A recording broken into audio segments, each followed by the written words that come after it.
Pozdrav svima, ja sam učiteljica Svetlana, a ovaj video ćemo posvetiti taktiranju jer iz vaših komentara sam shvatila da vam taktiranje predstavlja jedan veliki problem.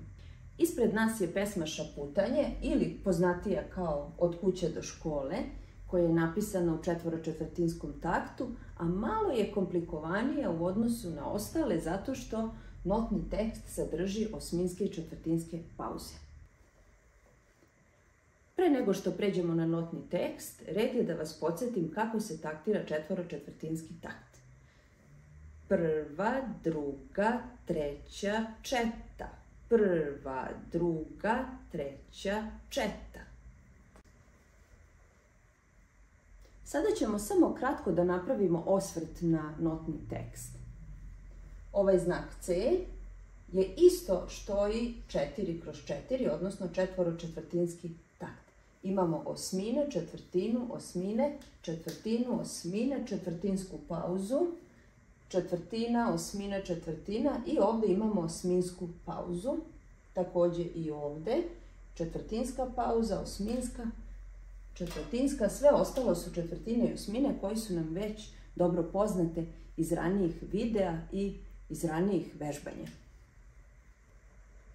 Ovaj znak ovdje se ne odnosi na taktiranje, već na sviranje, tako da ga ovom prilikom neću objašnjavati. Repeticija označava da sve ono što se nalazi između ova dva znaka se ponavlja. Pre nego što krenemo, želim da vam objasnim ovaj takt i ovaj takt, mada ni ovaj po svojoj, da kažem, komplikovanosti nije daleko od ova prva dva. Elem, o čemu se tu radi? Ova osminska pauza i ova osmina treba da čine jednu celinu, odnosno da se u jednom pokretu istaktiraju i da se upotrebi neutralan slog. Da su ovdje dve osmine, bilo bi tata. Međutim, pošto je ovdje osminska pauza, onda jedno ta treba da prećutimo, tako da faktički će izgledati kao da smo napravili mali upad u takt. Ta, ta, ta, ta, ta, ta. Evo i ovdje.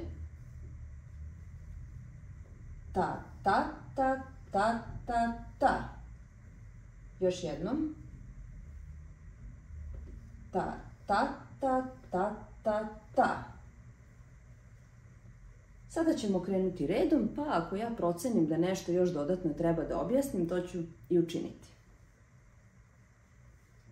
Ta, ta, ta, ta, ta, ta, ta, ta, ta, ta, ta, ta. Pošto je ovdje pauza, tu ne izgovaramo neutralni slog, ali naravno imamo pokret rukom u sklopu taktiranja. Ta, ta, ta, ta, ta, ta. Ta, ta, ta, ta, ta, ta. Ta, ta, ta, ta, ta, ta. Ta, ta, ta, ta, ta, ta. Još jednom, za svaki slučaj, znači ovaj ovdje deo ide u jedan potez, ovaj deo ide u drugi potez. Znači, ovaj ovdje deo ide u jedan pokret ruke. Ovaj ide u drugi, ovaj u treći i ovaj u četvrti. Pa će biti ta, ta, ta, ta, ta, ta.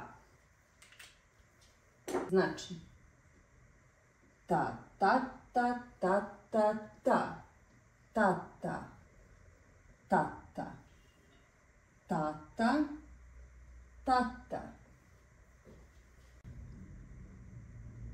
Tata, tata, tata, tata, tata. Ove pauze baš znaju da komplikuju situaciju. Primetila sam da često i deca pogrešno pevaju ovu melodiju baš iz tog razloga što su malo zbunjujuće ta mesta gdje su pauze. Pa i da se podsjetimo melodije. Tiho, tiše, tiho, tiše, tiho, tiše, ko padanje kiše. Srdačan pozdrav od učiteljice Svetlane.